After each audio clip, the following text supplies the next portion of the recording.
need ito i-secure bago mangutang sa mga OLA. It's a must, not an option. Watch till the end para malaman nyo.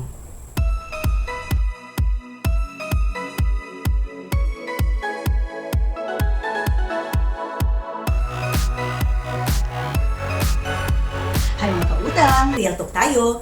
Kahit na ayaw sana natin mangutang sa mga OLA, pero minsan sila lang yung malalapitan talaga natin sa oras ng pangangailangan. I'm sure dami talagang mag-a-agree dyan. Since di natin alam kung makakabayad ba tayo always on time at kung gaano kalupit ang mga agent, mabuti na yung lagi tayong handa.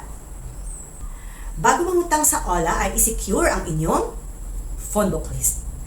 Transfer yung mga contacts sa notebook or sa notes sa CP or laptop para di nila ito matawagan or ma-message. Pero syempre, need din mag-iwan kahit iilan lang kasi mostly sa mga OLA, hindi mo mano-mano na mailalagay ang contact sa pag-fill up but direct from the phone book talaga. But be sure na yung iiwan mo ay yung talagang kakilala, halimbawa, kapamilya at kaibigan na mapagkakatiwalaan at naiintindihan ka. Kasi legit talaga na yung ibang mga OLA agent ay hindi lang pananakot, natatawagan nila yung contact reference, kundi tutuhanin talaga nila. At kahit di mo inilagay sa contact reference mo, tatawagan pa rin nila kasi once na overdue ka sa kanila. Kasi di ba may access na sila sa phone natin nung kakaalaw-alaw natin para lang makaproceed tayo.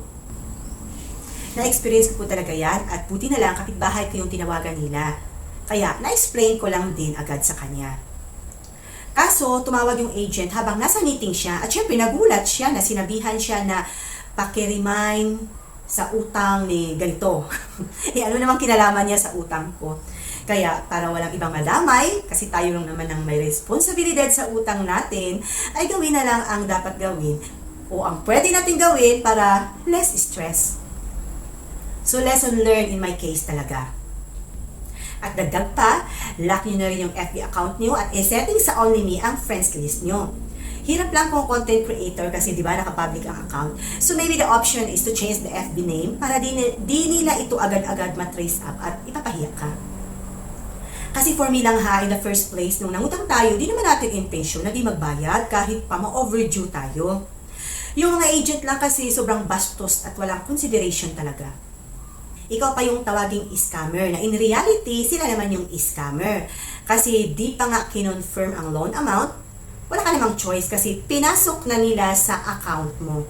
At kahit pa gusto mong ibalik, di rin sila papayag. Tapos, babahiin ka ng text at tawag 7 days a week, 6 a.m. till 10 p.m. Sobra ka na ma-stress. Ganahan ka pa bang magbayad sa kanila? Ipinahiya ka pa nila at hinaras ka pa nila. So, kung kikilos ka, sila pa yung pwede mong kasuhan ng moral damage. So, sila yung makukulong at makakamulta sa pinaggagawa nila. Comment down below mga kautangan. Share your experience din. Natatawa ako doon sa mga nagsabi na mainam daw gawin ay kunin yung number ng mga agent na tumatawag at nagte-text. Tapos, yun daw ang ilagay sa reference contact para sila lang din yung maghaharas isa't isa.